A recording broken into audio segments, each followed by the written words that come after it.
Sir 95 మంది ఆత్మహత్య, అసలు ఏం జరుగుతుంది?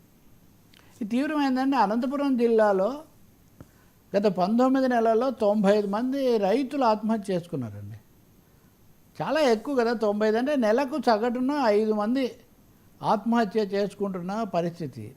ఇదేదో ఊరికనే యాదృచ్ఛికంగా కొంతమంది ఏదో పైన చెప్తున్న మాట కాదు.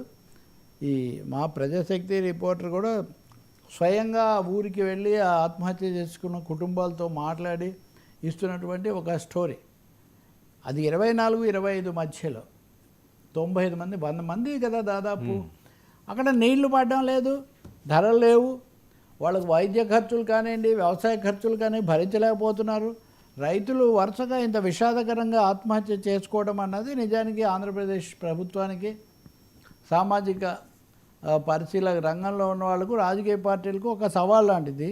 దీని మీద వెంటనే ఏం చేయాలి, వీళ్ళని ఎలా బతికనివ్వాలి, వీళ్ళ కుటుంబాలను ఆదుకోవడానికి ప్రభుత్వం ఏం చేస్తుంది అని రైతు సంఘాలు ఇవన్నీ కూడా అడుగుతున్నాయి. జనవరి ఈ సంవత్సరం తీసుకుంటే జనవరి నుంచి జూలై వరకు 45 మంది ఆత్మహత్య చేసుకున్నారు. మన దగ్గర ఇక్కడ హైలైట్ కాదు ఇది. ఇంతమంది ఆత్మహత్య చేసుకోవడం అంటే అనంతపురం చాలా ముఖ్యమైనది, చైతన్యవంతమైనది. లేదా తెలుగుదేశం పార్టీకి రాజశేఖర రెడ్డి గెలిచినప్పుడు కూడా అండగా నిలబడి గెలిపిస్తున్న ఒక జిల్లా అది. అటువంటి చోట ఇంత దారుణ పరిస్థితి, కరువు ప్రాంతం కూడా, అందులో సందేహం ఏం లేదు. మరి అనేక ప్రాజెక్టులు పెద్ద పెద్ద స్వప్నాలు వస్తున్నప్పుడు ఈ నీళ్లు ఇవ్వడానికి సంబంధించింది స్థానికంగా అవసరమైనవి ఎందుకు జరగడం లేదు? వీళ్ళ బంగారం తాకట్టు పడిపోతుంది.